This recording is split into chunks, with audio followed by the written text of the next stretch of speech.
Welcome to your top-rated business, entrepreneurship, self-development, and smart investment podcast.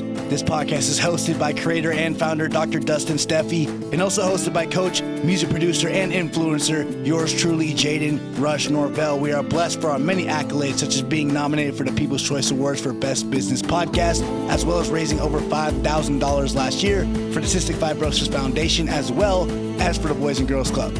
Spanning a global reach, our podcast is in the top 4 downloads in 4 countries. Without further ado, welcome to Chopping with Fire, ladies and gentlemen. Let's chop it up.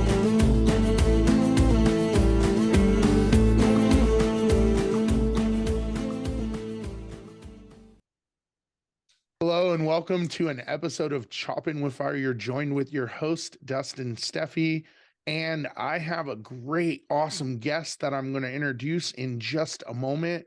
First and foremost, as I always do, as everybody knows, social media is important. Everybody's on it. I think the majority of the world has it. Please, if you haven't done so already, head on over to your favorite social media platform and make sure to add Chopping with Fire. We have TikTok, Facebook, Instagram, YouTube for my visual people that like to watch the videos instead of listen on audio. We have LinkedIn. We just have everything, right? And it's easy to find. It's at Chopping with Fire. That's CHOPPIN with Fire, with the exception of TikTok, or not TikTok. I'm sorry. Twitter. Twitter is at Chopping Fire. We couldn't get the with. I don't know. It's weird, right? But hey, we got it. So with that being said, please don't be shy. Head on over, add us on social media because there are always updates on there, as well as I like to talk to people, right? So feel free to drop me a line. Let's have some fun here. I want to know who my audience is. And I really, really, truly want to make sure that we're releasing episodes that add value to each and every one of you guys. I know a lot of people listen for getting entrepreneurial tips. I know I see a lot of people listening in the investment ones on different ways to diversify your investments. So it's always good to have my listeners tell me where I could do better, so that way I can make sure everything's good for you all. Lastly, before we dive in, charities, as you guys know, Cystic Fibrosis and the Boys and Girls Club are important to me. And so those are our charities. I know last year you guys raised a good $15,000 for cystic fibrosis. That was an awesome number for a first year, but I want to do more. Obviously, you shoot high, and if you fall short, you're still probably pretty high past the goal.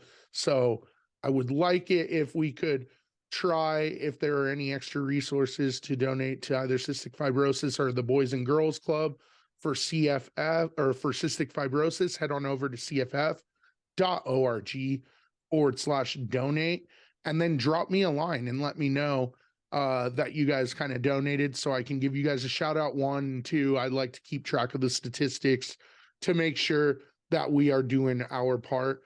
Again, if you guys don't remember, cystic fibrosis is like breathing with a straw in your lungs. Breathing through that small hole is probably not very fun.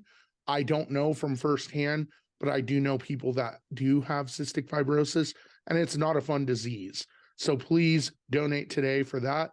Also, the Boys and Girls Club, as we know, this is a nationwide organization. They take care of our kids, especially for the parents that are working all the time like me. It's good for my child to be able to have that support and have friends there and have that need fulfilled. Please head on over to bgbc.org/donate today for a small donation to them. And again, make sure to drop me a line and let me know. I think that's everything that we have for right now. I am not going to announce anything new quite yet until we get closer, but I do have an exciting guest on. I think you guys are going to love him. He's very charismatic. He's fun to be around. Let's introduce him in. So I have the CEO of a Costa Rica call center. And before you guys start saying, oh, a call center guy, let's give him a chance. All right. He also has the largest pinball collection in Costa Rica. So if y'all like pinball, you're gonna love this guy. And then he did get his BS degree from the University of Arizona. I am gonna definitely ask him how he got a degree from the University of Arizona, considering all the cute girls that are there when I was there last. So Richard Blank, welcome to our show, my friend. So happy to be here today. Can't wait to be chopping with fire and sharing some great ideas with you and your audience. Absolutely. It's going to be fun. But first and foremost, how the hell did you graduate from the University of Arizona with all the beauty over there, all the everything over there? I mean, it's a lot. The main thing is, how did I get into the University of Arizona? If it wasn't for Abington Senior High School giving me a college recommendation letter, there's no way I would have been able to get into that university. And so what I've done is I doubled down on my favorite class, which was Spanish.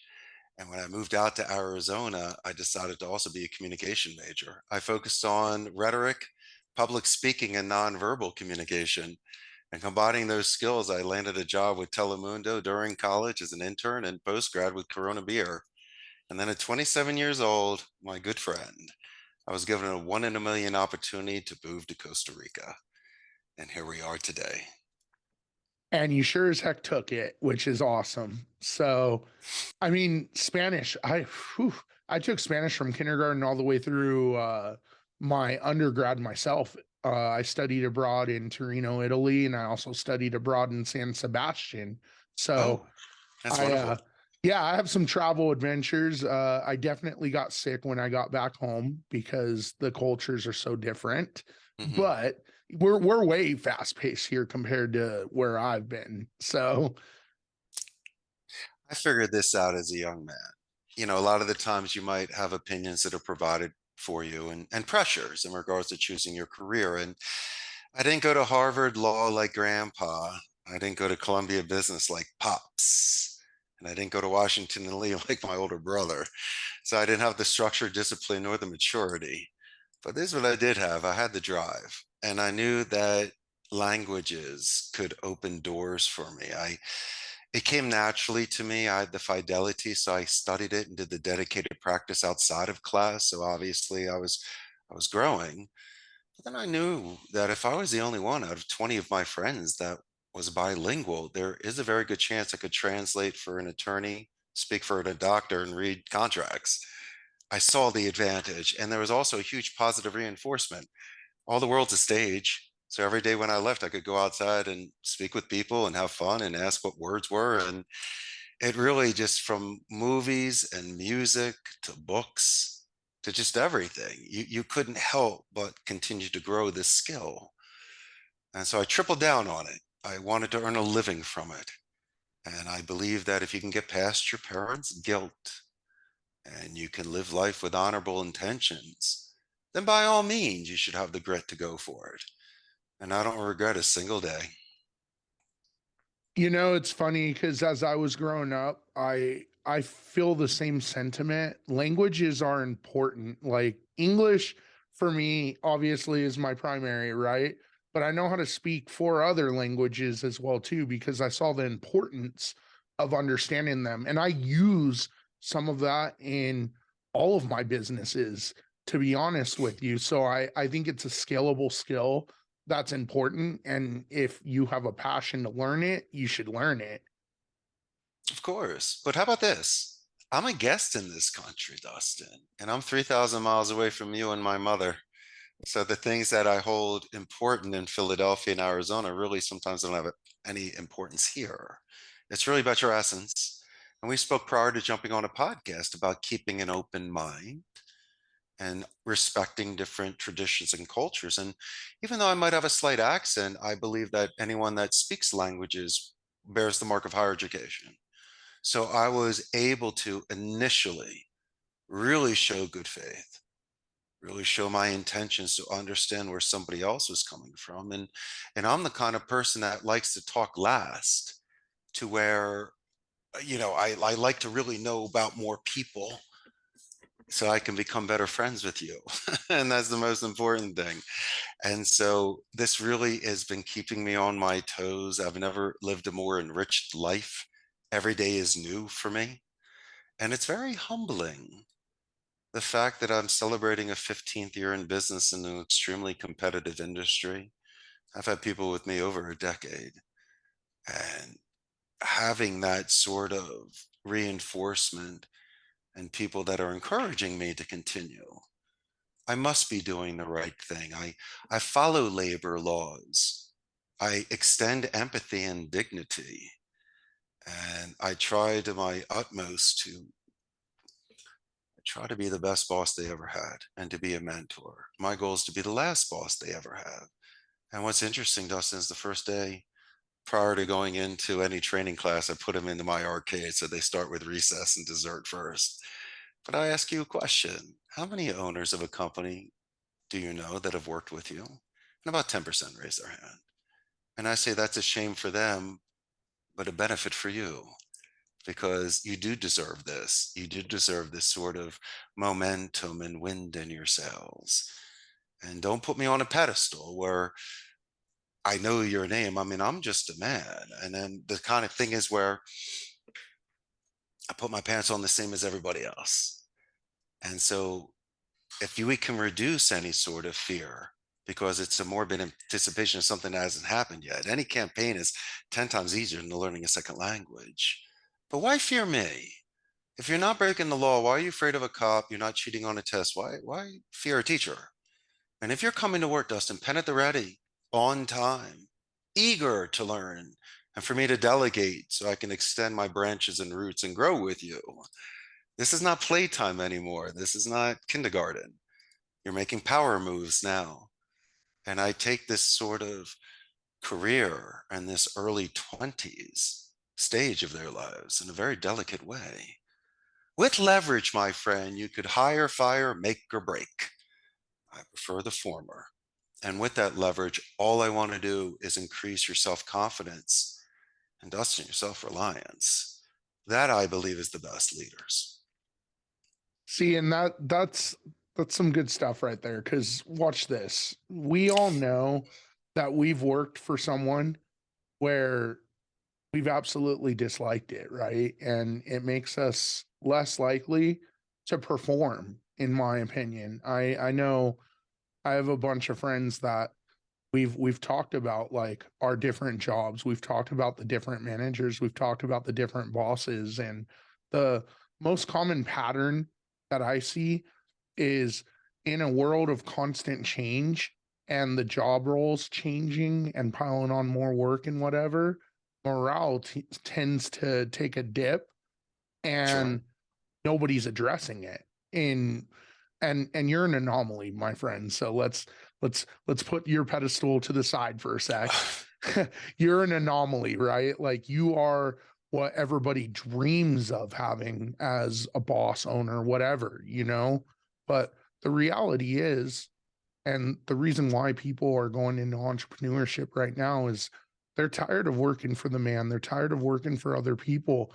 They're tired of doing someone else's job, chasing someone else's dream and making their dreams a reality while this employee is just hitting a dead end, right? And I so got you.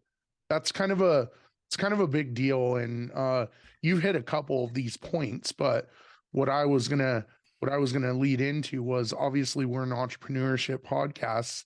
So what made you and what sparked you to open up your own business and go into entrepreneurship? And how did you, to add on to that, how did you develop into who you are today? How did you develop into knowing what your people need, getting to know them, all that stuff to create this sort of success track that you have?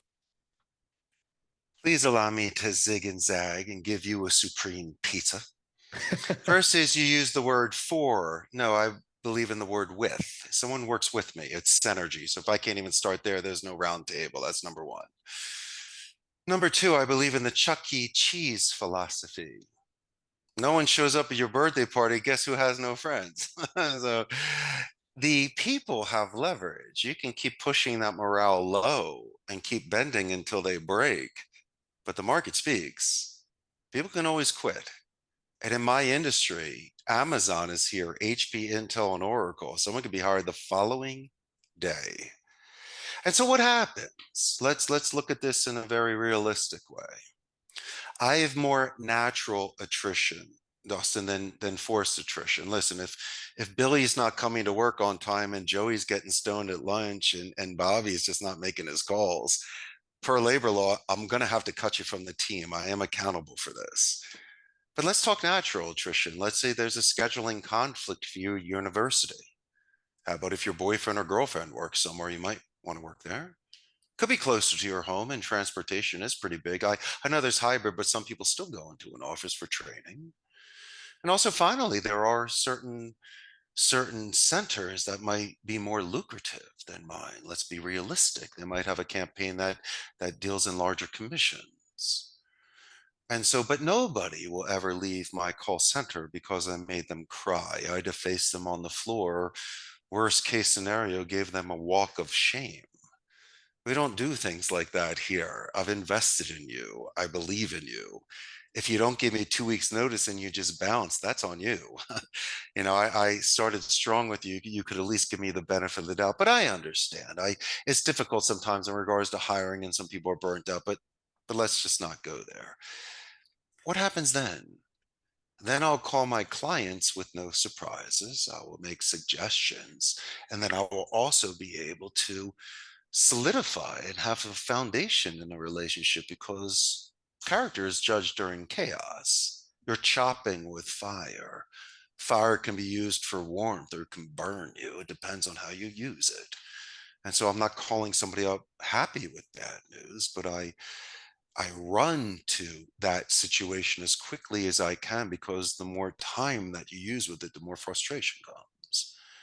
And I'm a big boy now. I have my impulse control and maturity, but getting back to the people, I invest in their future. I let them know that I just don't write checks. For any entrepreneur that would like to start a company, it's best to know it from the ground up, even if you need to sweep the floors first, just to see how long the rows are in a call center. And so for me, I sat in the cubicles for 4 years. I saw the good and the bad, the happy and the sad. I heard the gripes and I saw when people were elated. I understood how metrics could be reached. And when people are asked for unrealistic expectations, or possibly supervisors or owners do not extend any sort of empathy or bedside manner because there may be things outside of the office that could be affecting your performance. Your beautiful daughter, for an example, if she's having a great day, you're bouncing on clouds. If she's sad, that breaks a dad. And I can completely understand that. And so if somebody wants the best out of you, they need to know you. And prior to you, I need to know me first. And I need to look in the mirror. I need to make my own bed. I need to work out and I need to show up on time. Because if I can't be the example, how in God's name can I ask these people to do the same? But I do give them some Philly guilt. I do call the balls and the strikes. I just won't call you chief. I'll say, yo, Dawson, you did great last Thursday. You got 14. What's going on today? I know what you can do. And so, I'll call you out on it because I want you to win. And maybe I'm the only mentor that ever did it. Maybe I'm the only teacher that told you that your tie is crooked. Or even someone like myself, I could be an individual that would really emphasize looking at the thesaurus so you can expand on your similes, that you can work on your vocabulary so you avoid words like help, use words like guide, assist, and lend a hand. These are things that can adjust tones. These are things that can reset. And so I have a lot of very astute and advanced tips and tricks, not for manipulation, for lying, but for preserving conversations, for allowing me for 15 rounds to make my case.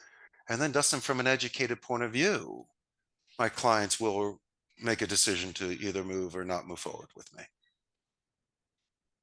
So let's address what we were talking about in the beginning, which is I'm sure my listeners are like, you work in a call center, you own a call center. Yeah. What led you to that? And let's kind of smash some assumptions on call centers as well too, because I sure as hell know how important they are. because when I need something done or some help or some tech help, I'm going to a call center. So I know how important they are. I just know that um today in this day and age, a lot of people just dislike them and kind of have their own preconceived notion on them. Sure. Every vertical has bad players. You might have a bad dentist, a bad mechanic, a bad restaurant. You know, might get that bad experience. And Hollywood glamorizes the Wolf of Wall Street and Boiler Room, Glengarry Glen Ross, the prime gig. You name it. There's so many movies out there where people are slinging stock. But listen, there's 5 campaigns we don't do here. I don't do casinos, sports books, pharmacies, sweepstakes, or stocks. I've nothing against it, but this is a very strict Catholic country. So I want to ensure that the agents can go home and tell their parents what they do for a living. And I don't compromise my ethics, values, or morals to earn a dollar. But today, a lot of companies are preferring omni-channel non-voice support, filling out forms, sending emails, chat. Well, it's latent. You might be miscommunicating and increasing your frustration. I've recommended, even encouraged as strongly as I can to my clients in the industry to still keep those channels of live interpersonal communication. And I can give you 4 very, very good reasons why it's worth the money. The first is you can get an upsell. How about a retention? What about a referral? And let's be big boy about this. Worst case scenario, Dustin, you're losing the client, but they're kind enough to give you an exit interview. And so you might be losing $1 today, but you could be earning $20 in regards to the advice that they give you or what your competition had done in order to earn their business. And so those are the sort of things. Do I take personal? Of course. But then again, the only way for self-improvement is self-analysis. And if multiple people are saying something and you see a pattern, it should be addressed. And you can put your ego aside, just try to look at things in a certain way and solve them. And so those are the sort of steps that I've taken, and for my own mental stability, so I can calm down, I can land the plane and sew the heart up. Intense situations, I have to be able to manage with a level head. So when you were 27 and you had the opportunity to go to Costa Rica, were you already under the assumption you were going to own your own business and it was going to be a call center, or did it just lead to that? Absolutely not, my friend. I had no clue, but I did know this. I knew momentum. I was bilingual in Spanish. Barn door was open. Opportunity was there. A good friend of mine owned a call center. I wasn't going in C-level, but it was very nice. I had a nice desk by a window with a nice chair. So it was really great. And my friend extended me 4 years of employment where it was only supposed to be 60 days. But I never fought for something harder in my life. When I walked off the plane in Costa Rica, August 15th of 2000, besides the weather being beautiful, I fell in love. And when I went to the call center for the first time, it's a very young environment. This was even before cell phones. People really didn't have phones then. And so you're working off old Cisco phones and Excel sheets with highlighter pens. But I saw some engagement. I saw people standing up and speaking. I saw high fives. I saw intense concentration. I saw pride in their work. Most people in the United States see call center work and telemarketing as a transitional job, or they might look down upon it. While in Costa Rica, if you're talented, it pays more than most vocations. So Dustin, some of my agents here can earn more than doctors and attorneys, and some of them even have those titles. So what did I see? Misconceptions. I saw an extremely young environment. I got to some skin one last time. I was put in an environment where it was not a forced fit. Sure, I had to learn what a CRM was, a Plantronic headset, and understand metrics and KPIs and scripts and rebuttals. Well, fine. That's that's the tough part. The easy part for me was my personality, and for most people, it's the reverse. What do? I love to name drop. I love to ask clarifying questions. I love transitional sentences. I love using personal pronouns to reset tones by using your and our so I can give it a quarter-second slide. I was one of the cats that used to use military alphabet. When I was prospecting, I used to do a company name spike. So I would say the name of the company better than you and ask how the company's doing. I would snap you out of it, where you would say, oh, we're good, thanks, or what are you selling? Oh no, I sounded like a mystery shopper that belonged there. And then when I was properly introduced to the gatekeeper, I gave them a positive escalation. So if Kathy transferred me to you prior to introducing myself, I'd let you know how amazing Kathy is. I would do it verbally and I would also do it in writing. And then that would at least put me at a foul point percentage compared to 3-point or even half court. And then the Richard Circle, Dustin's complete, because when I call your company back, Chopping with Fire, and I'm happy to be back, Kathy just answered the phone again and remembers me. Not only remembers me, says Richard, in the 5 years I've been working here, you're the only one that mentioned the work that I did. Not only that, Richard, but I am going to give you a plethora of our company culture. I'll give you his direct extension, his daughter's birthday. What's going on here? So when you custom make your voicemail and you write that email, you might not even go to the LinkedIn profile or to the website. You're getting all the goodies. So they realize you've done your due diligence, that you're really showing good faith prior to contact. And playing those percentages, which could be repeated over and over again because it's authentic and sincere, it's beautiful. And so most people, when they calm down, they look at my credentials. And from an educated point of view, after speaking with me a couple times and answering their questions and feeling my fire, they decide to throw their hat in the ring and move forward and work with me. And it's been beautiful that way. I've only seen about 20% of my clients, 80% have worked with me sight unseen. Go figure. My smile can span 3,000 miles.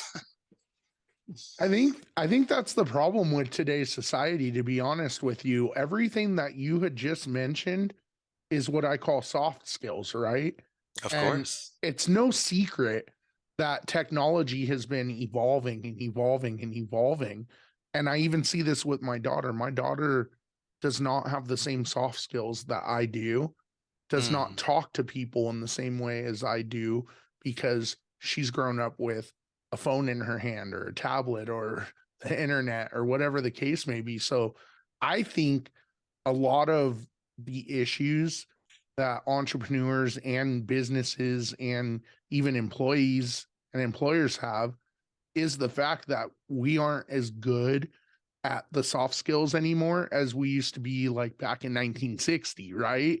That sure. there are no handshake deals anymore or good faith. It's all like, show me your cards, or my data can disprove you, or whatever the case may be. There's none of that personalization anymore, and I think that that's so critically important.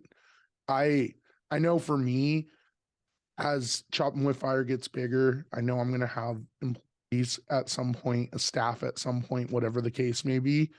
I want to be able to be personable with them. I want to be able to make sure they enjoy the job that they're working and that they're growing and gaining value.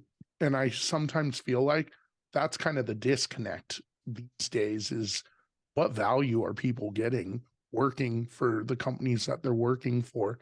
And morale maybe is down because people aren't really diving into the details to keep people on with personal stuff, you know? I do.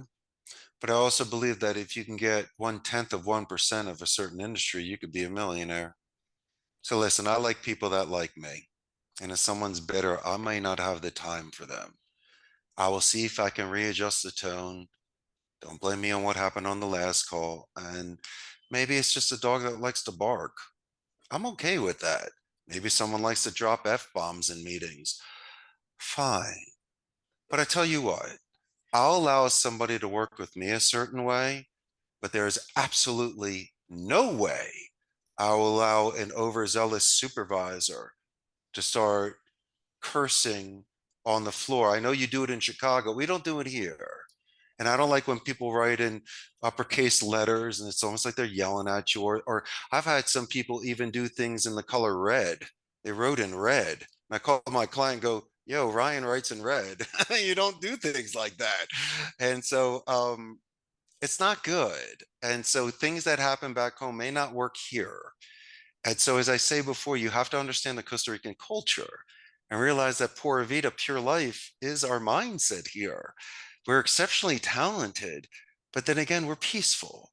And that's going to come over the phone. And so, it's kind of funny. Dustin, I'll actually reject more clients than I accept. It's not that I don't want the business, but it might just not be a right fit for the Costa Rican agent. And I try to explain that. And so I can live with myself ethically by default. It's almost like I'm pushing it away. And sometimes they're like, Richard, even with all those problems, I still want to work with you. I go, Dustin, I'm just not going to do it. Because as much as I put the ads out there, you might have an attrition. As much as you have a list that's a size of 400 numbers, I'm going to burn through that within a day on a predictive dollar, milking it on manual dialing 3. But that's not enough for a month's worth of work. And you keep talking about morale for the agent, you need to put gas in that car. And you got to have a certain balance with them, or they'll burn out or get frustrated with you. It's very labor intensive, and there's a ton of investments that we make in them. And so, once again, I think that entrepreneurs that are younger should keep an open mind and not be afraid to ask questions. I myself, if I may, I grew up in the 70s and 80s, but my speaking influence came from much earlier than that. I used to enjoy Basil Rathbone and Jeremy Brett, two BBC actors that had amazing rhetorical delivery as Sherlock Holmes. I remember Remington Steele and Dirk Benedict as Face Man on the A-Team, Templeton Peck. And so people today, if they need to study certain sort of deliveries, those are the ones that I chose. They were old school cool before the technology, and they really did their due diligence in regards to their delivery and their strategy and diplomacy. And that's my style. And so there's nothing wrong with listening and practicing and borrowing somebody's transitional sentence in your opinion that was done perfectly, and someone that's so well practiced and well versed. It's okay to share. We're colleagues of speech. In fact, what you're doing, Dustin, is incredible. You're reaching tens of thousands. In fact, your work is so good, I wrote you and said, you're the man, and may I come on the show? And there's so many people out there you haven't even met yet and will never meet that you've influenced. And that sort of butterfly effect can go a long way. And so, really, I'm thinking about paying it forward. And I always think about the good coaches, bosses, teachers, and friends that I had that said, go, Richard, go. Because at the end of the day, my friend, you're on your own forced march. As many people may cheer you on the sideline, dude, you're in the game with the ball. There's nothing you can do. And mommy can't make a phone call for you, and your buddy can't throw down a 20 and get you out of it. It's on you. And as long as you put your chest out, shoulders back, and chin up, and you do the things as you were raised by your grandparents, and you have the full faith in yourself, then by all means, go for it. And I think the chances are in your favor. You brought up something that I can relate with, which is everyone that's been in my corner from grade school all the way up until now. The whole reason and the whole point that I started this was because I wanted to give back where I got my education, what I'm able to provide, and influence individuals in a way or a manner that helps them. And I think that that's so super important. And I think it's also important to pay homage to where your roots are and where you came from. And I'm not talking about just my parents or grandparents, because we all know, like, some people, including myself, have had a rough upbringing. But what about the people that were around for my rough upbringing that propped me up instead of me propping myself down, So I agree with you in kind of everything in every aspect that you had brought up with that. So I just wanted you to know that. And I'm sure with every episode you've listened to, you kind of have an idea of where I come from. So Oh yeah. I pay forward because I believe in chivalry. And besides my family and friends, I also have a very strong loyalty to my high school. If it weren't for that college recommendation letter from the late Principal Norman Schmidt, I would have never gotten into Arizona. My grades were not that good. I was just very active in sports and student government. But I've been giving a second language scholarship for the past 6 years for a graduating senior. Second language, so I can pay for their books freshman year. And I was asked to be the 68th induction National Honor Society keynote speaker as well. And this is a kid that did not get honor grades. And so it's a spiritual thing. I'm doing this for not only my classmates, but it's the tradition that came before me. And the fact that I'm that sort of man that did not break that sort of loyalty and commitment and really tries to bring people together and get so excited for things. And it's not like I'm living vicariously through high school. What do you expect? I was the class partier and had the best time of my entire life. I'm keeping that period of my life in a time capsule and treasured. But it also propelled me into other areas of my life and other chapters. And if it weren't for that, there's no, I believe in nature versus nurture. And so I have to, as you say, give homage and say thank you 1,000 times. Success is built on a million thank yous. And I don't know how much more I can do for people to show my appreciation without begging or doing something.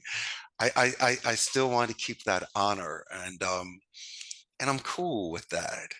I like things like that. And I encourage my peers and my classmates who have been successful in their own careers, that have done podcasts or become doctors and attorneys or have had things published or have raised beautiful families. I love it. And I'm the first one to write things and make phone calls, and I'm also the kind of friend that calls not to ask for anything, just to see how you're doing. I don't need anything from you. I'll just call and say, "Hey, Dustin, what's up, man? How you been, pal?" And those are true friends. Those are friends that call when the cameras are off, and those are the friends that remember details about yourself and are interested in your life and that love you sincerely. And no questions asked will take your phone call. And those are the greatest people I've ever met. And I was very fortunate growing up where I was to find those kind of people that had that sort of commitment towards one another at such a young age. And they were tough and they were great in athletics and they fell in love and we were confident and cocky and we had our Northeast Philly thing. And whatever that special sauce is that I got, it enabled me to take this smile, this personality, and this bravado internationally and be very, very well received. I know you're not distant. Well, you are distant because you're in Costa Rica, but I know you're not distant to what's going on in business today. And something that we had brought up in the past, like 20 minutes ago, right, was the Yeah, fact that morale's down in some of these businesses, and sure. there are unhappy employees and all of these negatives, which I don't want to be negative. My question for you is actually on the positive side of things. Sure. What First and foremost, what do you think some of these businesses opportunities are based off of what you're seeing? And how would you, if you had advice, how would you do things differently, kind of like what you're doing when you run your own business, to create morale that is, it just create an environment where people want to come and work. They want to come and work and produce whatever needs to be done to be successful. I can only speak for myself, and I'll get to my own company culture. For sure. Other people have to pay their dues. And I don't know what anyone is expecting for Daddy Warbucks to walk out of his office pat you on the head and say, great job. And I appreciate your compliment earlier about me being a boss. I'm just old school, man. I like to high five people on my sports team. But why don't we do this? In Spanish, there's an expression, por lo menos, which means at least. At every job I had, I was selective of the jobs that I had with Telemundo and Barton Beers and selling Corona. But that's not the point. I had leverage. I was marketable, so I could choose. I just didn't have to go work somewhere. But also, there were other jobs, and I'm not going to mention certain names. I was a waiter a couple times and I had to do other things. And I had my moments of clarity, but I also said, if I can't master this level, how am I going to get to the next level? If I can't show up on time other than other people, how am I going to get to the next level? So I was trying to get a lot of first downs to get touchdowns. And even though I'm making $10 an hour, the experience I'm getting could be worth $100 an hour later. What do you mean, Richard? Well, look at me now. By working at Corona Beer and Telemundo and doing that grunt work and following up with emails or prior to that, with phone calls and visiting people and showing up to the office at the ready and taking notes and taking notes. You want to hear a funny story? The first job I had post-grad was with Frontier Communications. I was selling broadcast faxing and domestic rates against AT&T, MCI, and Sprint. No, I wasn't. I was going to Southwest Phoenix and doing international rates where I was crushing it. I was doing exceptionally well. I even sold a T1 for anyone in the industry. But my story is about taking notes. I had no idea some of this technology, and I was sitting there one day, and my supervisor, Bob, was telling everybody, the 10 of us, what broadcast fax is, and that fax machines had analog and monologue settings depending on your phone. Do you remember that back in the day? And so what would happen was um, this one guy, Rob, was on this deal and he was trying to show how to do broadcast faxing. And for something happened at the last minute, it didn't work. Kind of like when they do these Apple presentations, in front of people. And so I turned to page 70. I go, did you put it in monologue? We're into analog. And the boss looks at me and goes, well done, Richard. Yeah, well done, Richard. I had no clue what I was. But after that, I talking about it, 25 years later. What did I do? I took notes. I showed up on time. I learned people's names. I didn't do backstabbing. I earned it through merit. I made my phone calls. I was a good kid. If someone got a deal, I congratulated them. I knocked on the door of my supervisor and asked clarification questions. I stayed late, not to kiss ass, because I was making phone calls to set up for the following day. Don't you get it? If you pass by my office and you see me here on a Saturday night, it's not because I'm behind catching up. I'm 2 weeks ahead. I'm way ahead. And so those are the kind of things that you see in somebody. You have no idea what their dedicated practice is. You have no idea what it takes for me to be successful. I make it look easy. It is easy. But when you're building buildings, it takes a lot of bricks and it takes time. And so the greatest thing for somebody to do is just have foundations. Do all the basics that were taught to you. Know your manners and realize your common sense. If your intuition is kicking in, say something to somebody. Oh, if you have the luxury of time, then why don't you write a draft and not send it? Why don't you sleep on it and make the phone call the next day? Because there's a very good chance you might have overextended yourself. You might be able to readjust your tone and you can see where the priorities are. I've been able to save business relationships. People have saved Thanksgiving dinners and even in worst case scenarios, marriages by listening, by literally understanding. And there are certain, you can fall on certain swords. For an example, if your dog is barking on a phone call and I literally can't hear you and it's killing the call, inadvertently and passive aggressively, I'm going to ask your dog's name, what breed it is, and how old is your puppy? You'll get the hint.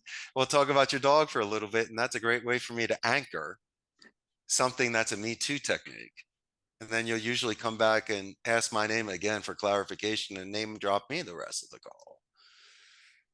If people are not in the now, Dustin, and they're jumping ahead for the future or the past, they're going to miss that. You're on a 10-minute call. It just took 1 second to hear that dog barking. And that's the sort of thing that could have anchored me to get you the upsell to be able to close this deal. And so that's the sort of thing that we do here. I need somebody to be balanced. I need somebody to breathe. And when I listen to your phone calls and we discuss your KPIs and your coaching and training, you said it best. I pay you to confirm your email address and to talk about my products. Dustin, who's a freaking genius, was talking about soft skills, bedside manner, the sort of thing, as you know, is worth 10 times more than what you're pitching. And that's where I give the most points. If the client says your name in the body of the call, not the introduction or the conclusion, but if you can land that anchor in the middle of the call by doing a confirmation question, falling on those swords for clarification, to not do rabbit holes and adjust tones. I like stacking open-ended questions for people, because sometimes people desert pitch is just go through a whole list without any reinforcement. And those are the sort of things that you need to pause and make camp from time to time. People may react with a sound, with typing, with clicking, with a noise. You know, when you eliminate 3 of your senses on a phone call, Dustin, your taste, touch, and smell, you should expand your hearing, fine. But a lot of my class will argue with me in regards to sight on the phone. And I believe in image streaming. I believe in metaphysics. I believe in descriptions and imagination. There's nothing wrong with making your speech more colorful so you become a painting instead of a print. Can this be taught? It can. Everyone's got it in them. But the moment you're not afraid to walk across the eighth grade dance floor and ask that girl to dance, you're the man. And I need these people to break that sort of final 10% demon that they have that is holding them back. And if they can change that head from a negative to a positive and live in a sort of wu wei, no resistant philosophy, don't be surprised if their numbers don't go through the roof and they're making a fortune. The devil is in the details. That's the biggest piece of advice that I've gotten from being born all the way up until now. And we just solidified that in 45 minutes, pretty much, in my opinion. So it's all about how you approach things, and it's all about how you use the soft skills that I know everybody has, but they blatantly don't use sometimes, right? To create that door or that They don't want to success. use them. They're in a No. bad mood that day. They got to snap out of it. Yeah. It's like a boxer. Remember Chuck Wepner versus Ali, the real Yes. Rocky? Yeah. He literally almost he did go the distance, but in the 15th, he got something happened. How do you go 14 and, 15 and a half rounds perfectly? What happened in that 15 round for that 1 second that Ali took advantage of and got him down? Because he was doing it minute by minute, second by second, and round by round. This guy was more focused, more laser focused than anything in his entire life. And if people can focus on 30-second to 2-minute intervals, there might be better control there. I agree 100%. So now, since we're nearing the end of our time, I do want to bring up something important. We got 2 more things. The Sure. first thing is we kind of alluded to it, right? You are the CEO of your call center in Costa Rica. Let's talk about what you do. We are a bilingual nearshore dedicated call center. Currently 150 agents. I could put 300 at my location. Celebrate my 15th year, February 6th. It's a competitive industry, but it's a beautiful industry. I still believe in the art of speech. We work in campaigns that deal with outbound lead generation, appointment setting, sales, inbound customer support, back office support. I have a CTO, I have a floor manager, human resources director, accountants, attorneys. I needed people to assist me to grow. I couldn't do it all on my own. These are experts here. And I have that leap of faith. That's fine. My wife, Grace Bourbon, and we started this together. And so I might be the owner, but she's the boss. Remember that, gentlemen. But I love what I do. Is it a grind? Well, so is everything. Just like Sisyphus pushing that rock up the hill, nothing's easy. Why do you think diamonds and gold are deep underground? And you got to travel so far to the stars. And I knew that if I could conquer Spanish, I could almost do anything else. And to answer your question about this business environment these days, it could happen and anything could happen. And I kind of see my life like Zorba the Greek. I'm willing to put my arms out and dance on the beach if my fishing boat happens to sink. If I had closed one deal for 1 week, it would have been more than enough to last me the rest of my life. And the fact that I've come this far and I have enough money to pay for enough dinners for the rest of my life, I have enough acorns to last winters. So I don't have that sort of pressure anymore. So really, if you can get to this sort of stage in life, the best thing for you to do in this business just to pay it forward. But I don't want people to burn out. I want to give them clean campaigns. I want to focus on their QA so they become more marketable and better. And I try to promote people as much as I can in this industry. And if you can record yourself and if you can write and you can listen to yourself, besides work, you should have some of the best relationships possible. And just by being in this industry, which is so uh, focused on your vocal skills and being glib and clever, as a match made in heaven. I was able to use things at work outside of the office to have some best friends and a beautiful life. And so maybe I gravitated towards this. Maybe it was my vision quest and destiny that brought me here. You tell me some 6-year-old that tells their mommy they don't want to be a telemarketer, let alone a CEO of a call center. And nobody does. I wanted to be a fireman. But I'm glad I left my castle, slayed a dragon, saved a princess, and became a prince. My brother, I had my adventure. I did it. And I did it my way. Maybe I was a little selfish. I had to get past certain pressures and guilt and expectations. But at the end of the day, Dustin, I lived my life and I did it well. And at the end of the day, the family's proud of you too. They might have not understood it. They expected other things. But if my great grandfather came to the United States at the turn of the 20th, learned English and was in the garment industry in New York, came from Russia and Romania, why can't I do the same? Just skipped a couple generations. And I'm going south because the weather's better. But it's in our blood, my man. We're nomads. We needed that adventure. And if I didn't have that, I don't think I'd be able to look in the mirror, give myself 5, and respect myself for the rest of my life. And for my listeners, as you can tell, I enjoy my conversation with Richard because he's very articulate. 1, 2, he's been through a lot, and 3, he just said a key thing that I believe in, which is we we aren't bound to what our parents or grandparents or whatever did. We're bound to what we make of life. And Richard's made quite a life for himself, doing what he does best.